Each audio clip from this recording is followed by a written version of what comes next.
The email arrived on a Tuesday afternoon. Karoline Leavitt was in the middle of her daily press briefing when her phone buzzed silently in her pocket. She wouldn't check it until nearly 2 hours later, after fielding tough questions about the administration's latest policy decisions and putting out the usual fires that came with being the youngest press secretary in White House history. When she finally collapsed into her office chair and pulled out her phone, the sender's name made her eyebrows rise. The Late Show with Stephen Colbert. Not just any staff member, but the executive producer. "You've got to be kidding me," she muttered, opening the message. The invitation was polite, professional, and completely unexpected. They wanted her on the show next week, prime time, face-to-face with one of the most outspoken critics of the Trump administration. Karoline set the phone down and gazed out her office window at the Washington Monument in the distance. At 30 years old, she had already developed a reputation as a fierce defender of the president's policies. Her press briefings often went viral, sometimes for her sharp comebacks to reporters, other times for her ability to clearly explain complex policies when many expected her to stumble. The late-night shows, especially Colbert's, had made her a frequent target of their jokes. She'd learned to laugh it off, even when the jabs felt personal. That was politics, but an actual invitation to appear on the show? That was different.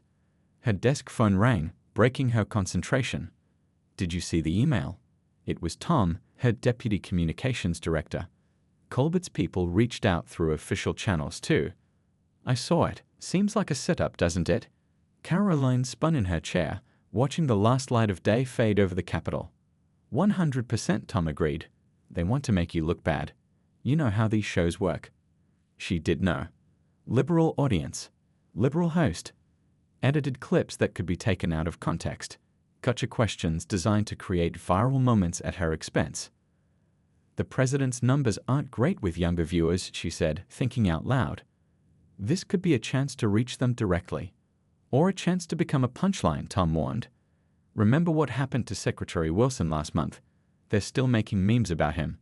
Karoline winced at the memory. The transportation secretary had gone on a comedy podcast thinking he could connect with younger voters. Instead, he'd been baited into an argument that made him look both angry and out of touch. Her phone buzzed again. A text from her brother. "Just heard Colbert invited you on his show. Please tell me you're not considering it." Before she could respond, another text came in from her mom. "Be careful, honey. Those shows are never fair to people like us." People like us. The divide felt deeper every day. Karoline put her phone down and pulled up YouTube on her computer. She spent the next hour watching Colbert's recent political interviews. He was tough, no doubt, sarcastic, quick-witted. But there was something else she noticed when guests came prepared and didn't take the bait, when they stayed calm and spoke directly to the audience rather than getting defensive. They usually held their own.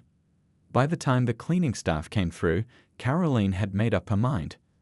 "Schedule a team meeting for tomorrow morning," she told Tom when she called him back. "And tell Colbert's people we're considering it."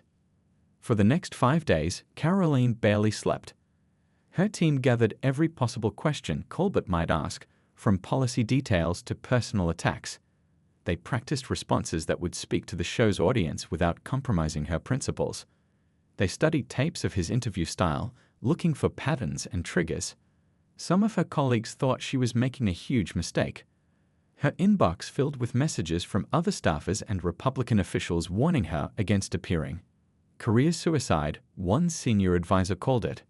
But something inside Karoline welcomed the challenge. She hadn't gotten to where she was by playing it safe. The political world was changing, and hiding in friendly media bubbles wasn't helping bridge the growing divide in the country. "Confirm it," she finally told her assistant on Friday morning. "But make sure they understand. No surprise guests, no ambush segments, just a straight interview."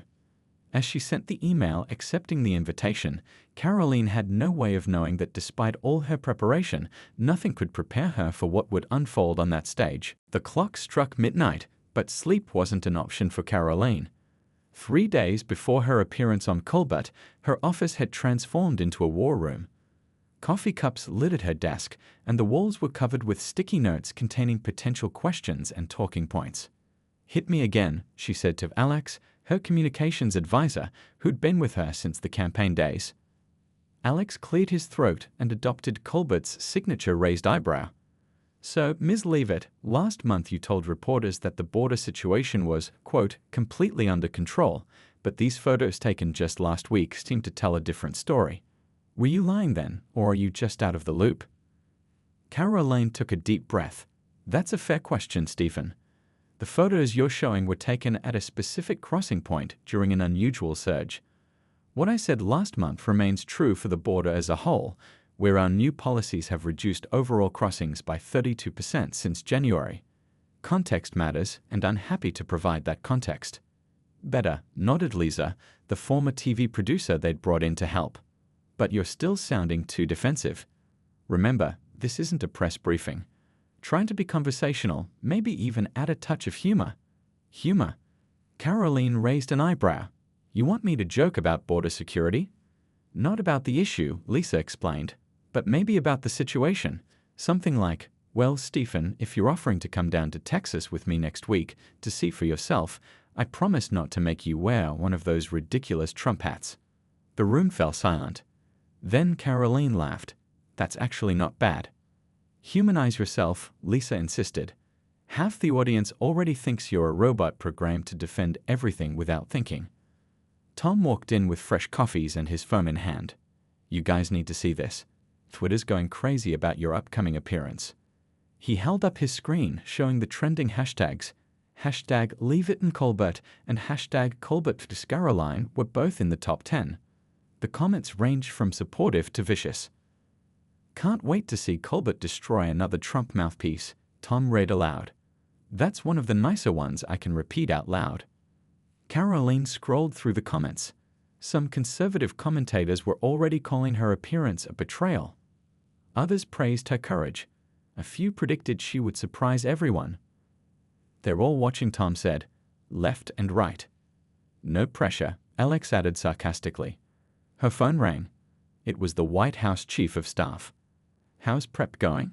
He asked without preamble. We're getting there, Karoline answered, running through every possible scenario. Good. The president mentioned your appearance this morning. Karoline felt her heart skip. What did he say? He said you've got guts and he respects that. But he also said if Colbert tries any funny business, you have permission to, and I quote, give him hell. After hanging up, Karoline turned back to her team. Let's go through the policy binder again.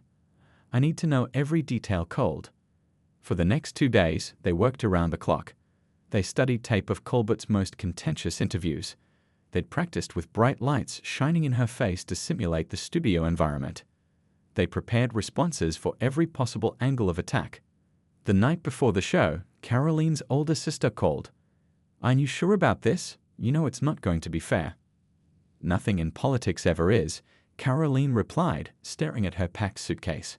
Her flight to New York was leaving in 5 hours.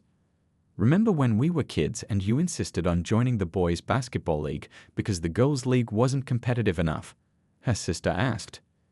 Yeah, and I got my butt kicked the first 3 games. Karoline smiled at the memory. Until you didn't. By the end of the season, you were their best free throw shooter. What's your point? My point is, you've always run toward challenges, not away from them. Just be yourself tomorrow. Not the press secretary, not the spokesperson, just my stubborn little sister who never backs down, but always stays true to herself. After hanging up, Karoline packed the last of her clothes and double-checked her briefing materials. Outside her window, Washington slept under a quiet blanket of spring rain. Tomorrow she'd be in New York, under the hot studio lights, facing one of the administration's most vocal critics. The thought should have terrified her, but instead, she felt a strange sense of calm. All the preparation, all the warnings, all the predictions, none of it mattered now. What mattered was showing up as herself, ready to have a real conversation, even in the most unreal of circumstances. The cab pulled up to the Ed Sullivan Theater at exactly 3:15 p.m. Karoline paid the driver and stepped onto the sidewalk, looking up at the historic building with its ornate facade. A small group of people had gathered near the entrance, some holding signs. She couldn't read them from this distance, but she could guess what they said. Ms. Leavitt. A young woman with a clipboard approached her. I'm Diane, one of the production assistants. We've been expecting you. Karoline followed her through a side entrance, bypassing the growing crowd out front. The inside of the theater was a maze of hallways, cables snaking across the floor, and staff members rushing in every direction. Busy place, Karoline commented, trying to break the ice. Always is on show days, Diane replied without looking back. Her tone wasn't exactly cold, but it wasn't warm either. Professional distance. They turned a corner and came to a security checkpoint where Karoline had to show her ID and get a visitor badge. The security guard glanced at her, recognition flickering in his eyes, but said nothing. This way, the hair and makeup, Diane said, leading her down another corridor. You'll be in the green room after that. Mr. Colbert usually meets his guests briefly before the show. The makeup artist was a middle-aged woman named Putty who had kind eyes and a gentle touch. Nervous? She asked as she started working on Karoline's face. A little, Karoline admitted. This isn't exactly friendly territory for someone from my administration. Patty dabbed foundation under her eyes. 20 years I've been doing makeup here. Seen all kinds come through. Democrats, Republicans, movie stars, musicians. You know what I've learned. Under these lights, everyone's just people. Karoline smiled. I'll try to remember that. Just be real, Patty said, applying a touch of blush. Audiences can tell when you're putting on an act. After makeup, Karoline was led to the green room. It was nicely furnished but smaller than she expected. A fruit plate and water had been set out for her. The TV mounted on the wall was showing the current episode being taped.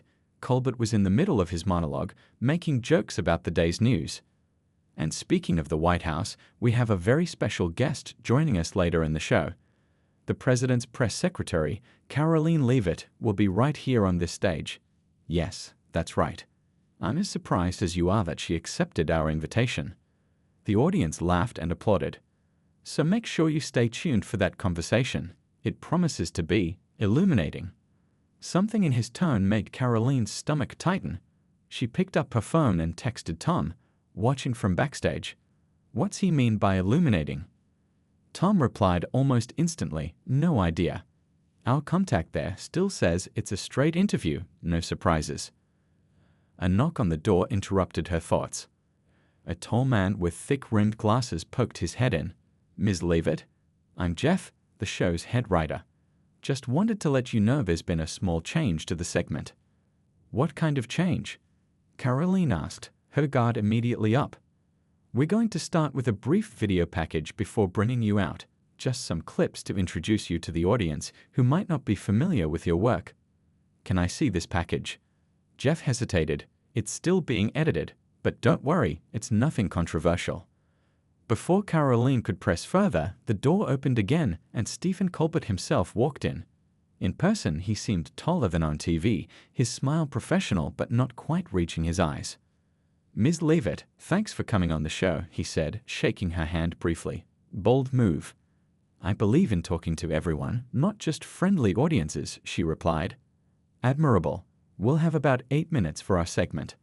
I'll start with some basic questions about your role, then move to policy, specifically the new trade agreement and last week's press conference. Karoline nodded. Sounds reasonable. Great. He checked his watch. You're on in 20 minutes. Any questions for me? Just one. I heard there's a video package introducing me. Something flickered across Colbert's face, so quick she almost missed it. Just standard procedure. Nothing to worry about. He smiled again, more genuinely this time. Contrary to what you might think, I don't bite. After he left, Karoline paced the small room. Years of political instincts were sending warning signals. She texted Tom again. Something's off. They added a video package and won't show it to me. Classic ambush setup, he replied. Want to back out? She stared at the message. Backing out now would look worse than whatever they had planned. No, but have our team ready to respond on social right after the show airs. A few minutes later, Diane returned. 2 minutes, Ms. Leavitt. I'll take you to the stage now. As they walked through the darkened backstage area, Karoline could hear the audience applauding wildly. A sound guy quickly attached a microphone to her jacket.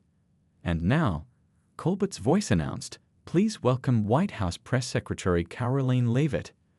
The stage door opened, bright lights hit her face, and Karoline stepped forward into what felt increasingly like a trap. The applause hit Karoline like a wave as she walked across the stage.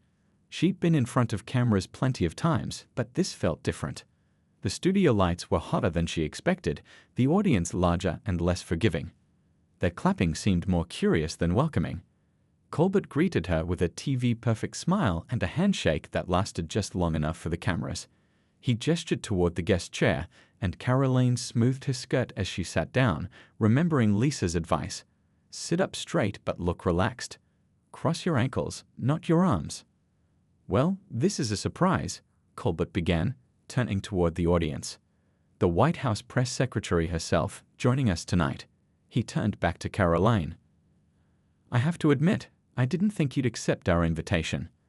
I go where the American people are, Karoline replied with a practiced smile, even when it's not the easiest room. Fair enough, Colbert nodded. Before we dive in, let's help our audience get to know you a bit better. We've put together a short introduction. Karoline's heart sank. The video package they wouldn't show her. The studio lights dimmed and the large screen behind them lit up. It started innocently enough, clips of her first press conference, a brief bio mentioning her age and background. Then the tone shifted. Karoline Leavitt has quickly become known for her confrontational style, a narrator's voice said over footage of her in heated exchanges with reporters.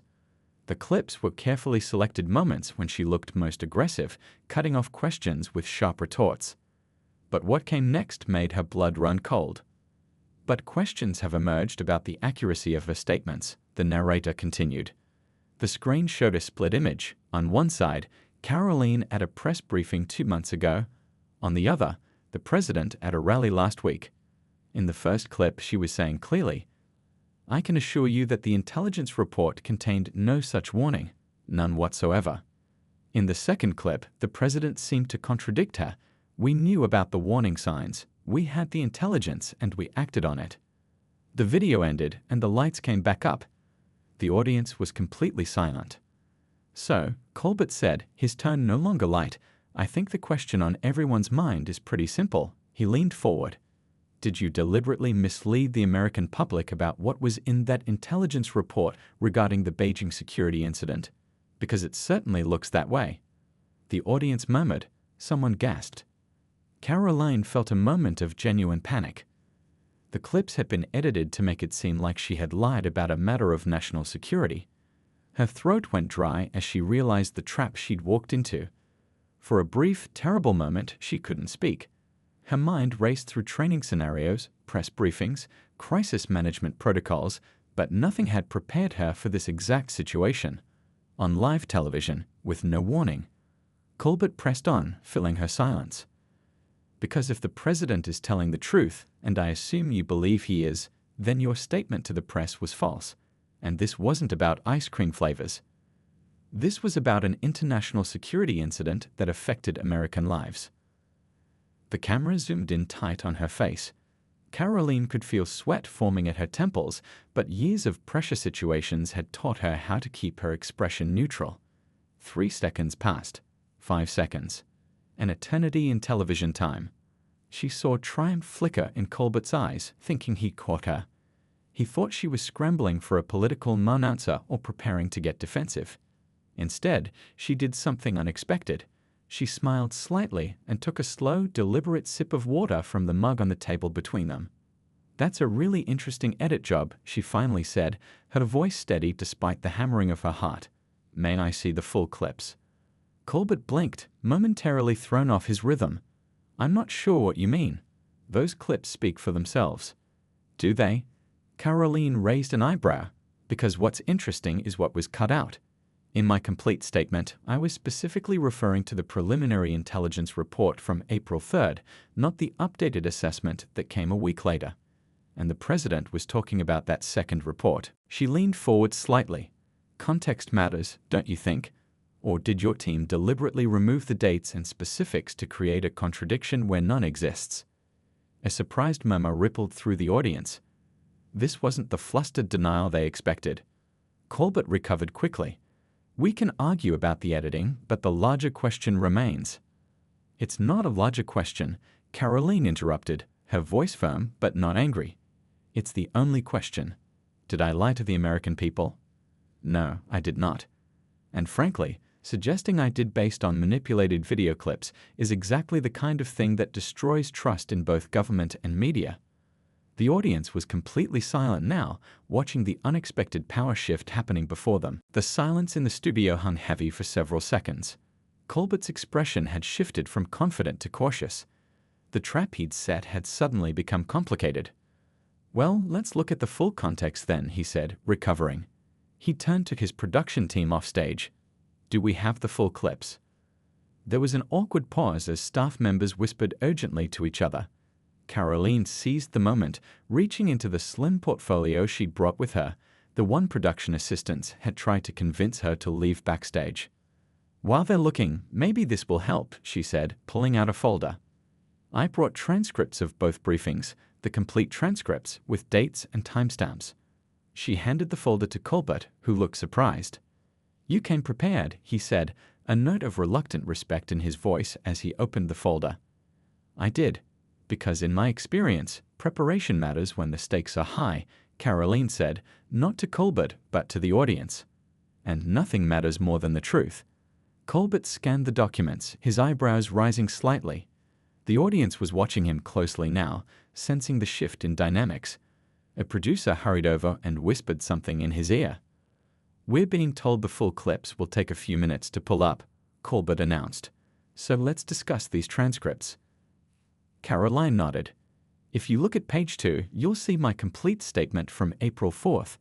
I specifically said, the preliminary intelligence report dated April 3rd contained no warning about threats to the embassy. Then on page 4, you can see the president's full quote from last week, where he clearly references the updated assessment we received on April 10th. The camera zoomed in on the papers, and the audience could see the highlighted sections she was referencing. 2 different reports, a week apart, she continued.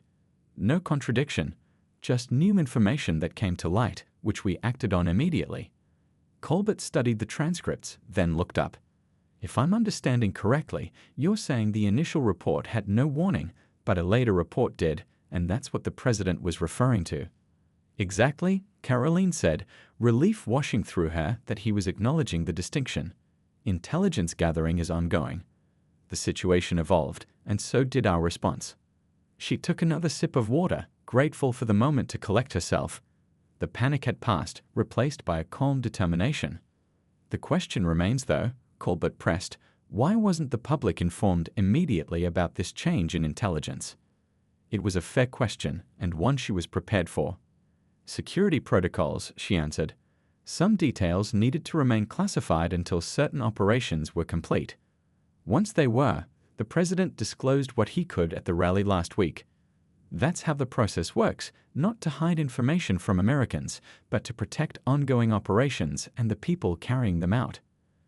The audience was listening intently now, the earlier hostility replaced by genuine interest. Karoline could feel the energy in the room changing. That's a reasonable explanation, Colbert conceded. But it does raise questions about transparency in government. How do citizens know when they're getting the whole story? They don't always, Karoline admitted, surprising everyone with her candor. And that's a legitimate concern. I won't pretend it's not. But there's a difference between information that's withheld temporarily for security reasons and deliberately misleading the public. What your video package suggested was the latter, and that's simply not what happened. A technician approached Colbert and handed him a tablet.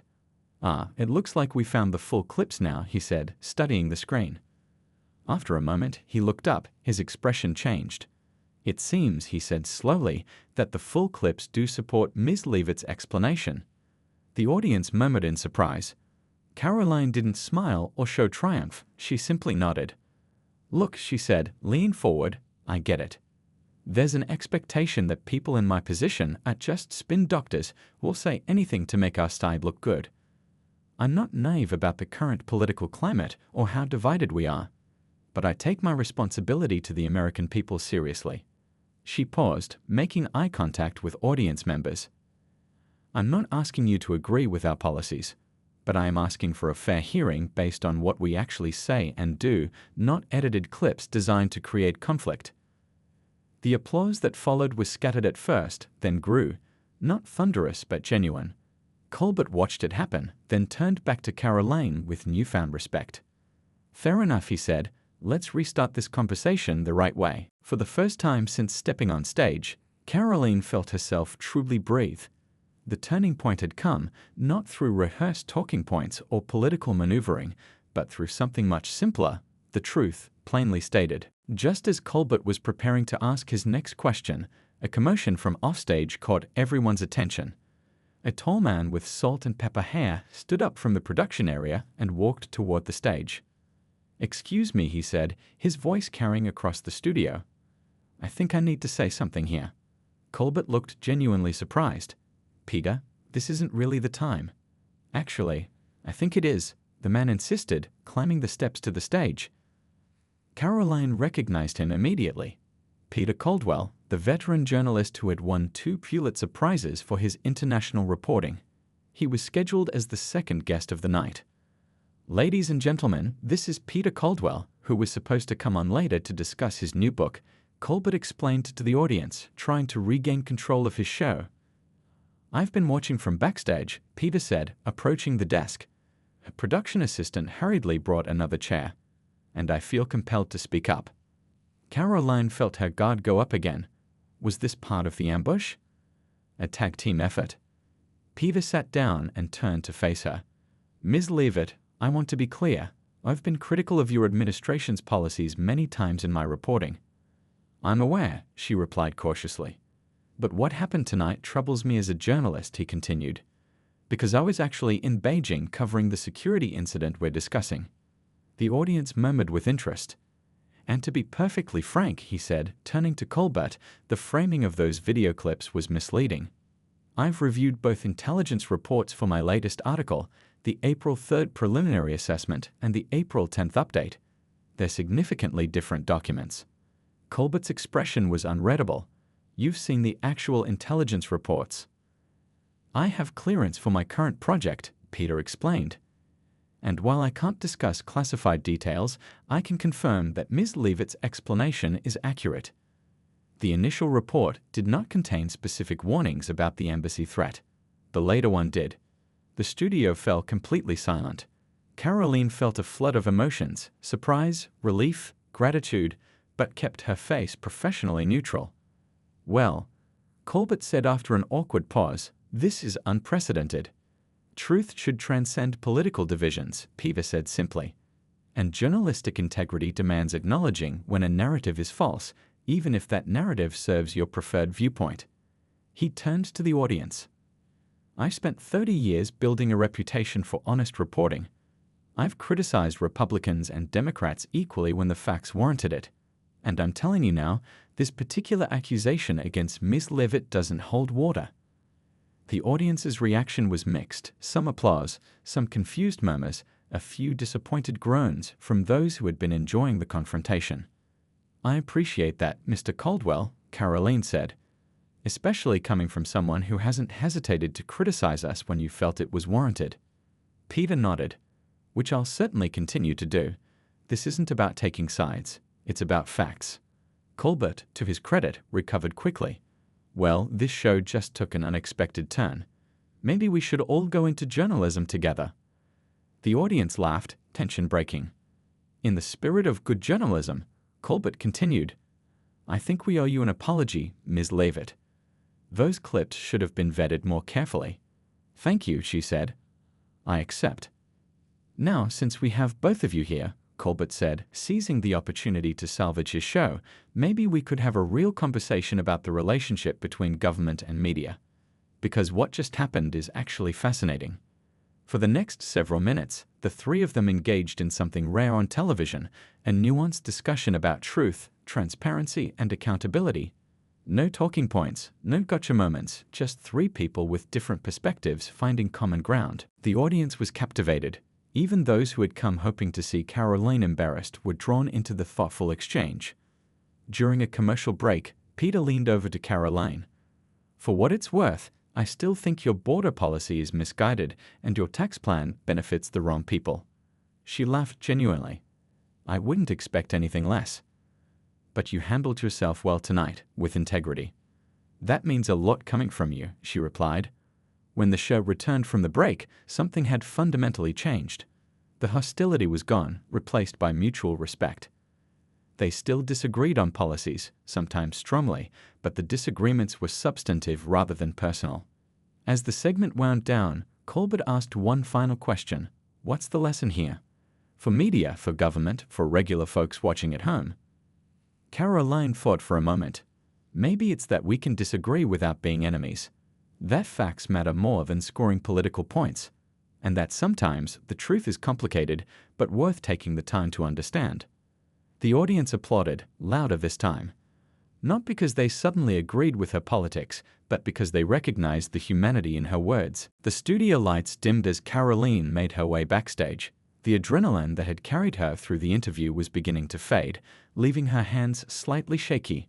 She checked her phone and found it flooded with notifications, texts, calls, social media alerts, all reacting to what had just unfolded on live television. "You did it," Tom texted. "Handled it perfectly."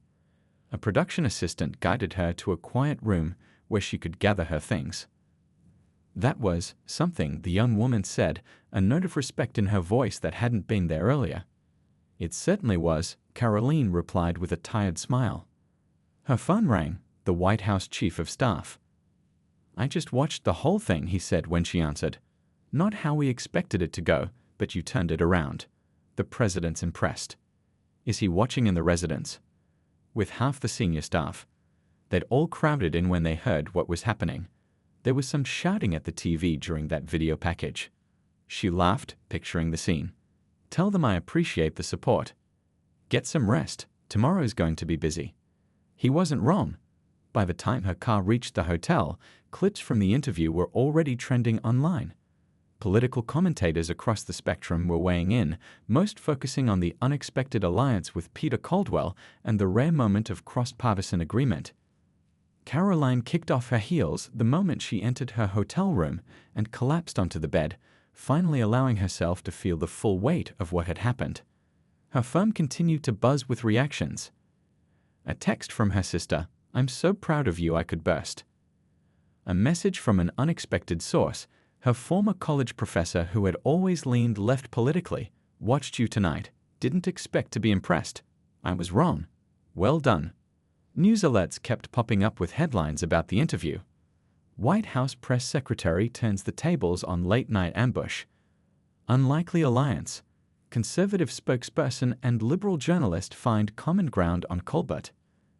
A lesson in preparation. How Leavitt came ready for battle. The last one made her smile. Preparation had made all the difference. If she hadn't brought those transcripts, if she hadn't studied the timeline so thoroughly, if she had let panic take over for even a moment longer, the outcome would have been completely different. Her phone rang again. It was Peter Caldwell. "I hope I'm not interrupting," he said when she answered. "Not at all. I was just winding down. I wanted to make sure you know that what I did tonight wasn't planned. The producers are still pretty upset with me for going off script." "I figured as much from their faces," Karoline said. "Why did you do it?" There was a pause on the line. "Because I've spent my career fighting for facts," he finally said. "I've seen too many good people on both sides get taken down by selective editing and contextless quotes. It's poisoning our politics. Even though you disagree with almost everything my boss stands for." "Especially then," Peter replied. "If we can't be honest about our disagreements, we've already lost." After hanging up, Karoline opened her laptop and began typing. It was nearly midnight, but sleep felt impossible with her mind still racing. What started as casual notes became something more structured, reflections on what she had learned, what it meant for her role going forward. Morning came too quickly. By dawn, she had finished what had evolved into a memo for her communications team. It wasn't about gloating or victory laps. It was about lessons learned. In today's media environment, preparation isn't just about knowing policy details.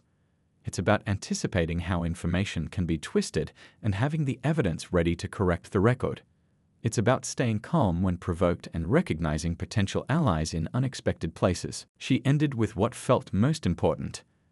Our job isn't just to defend the administration, it's to honor the truth, even when that's difficult. Americans might disagree on policies and priorities, but they recognize sincerity when they see it.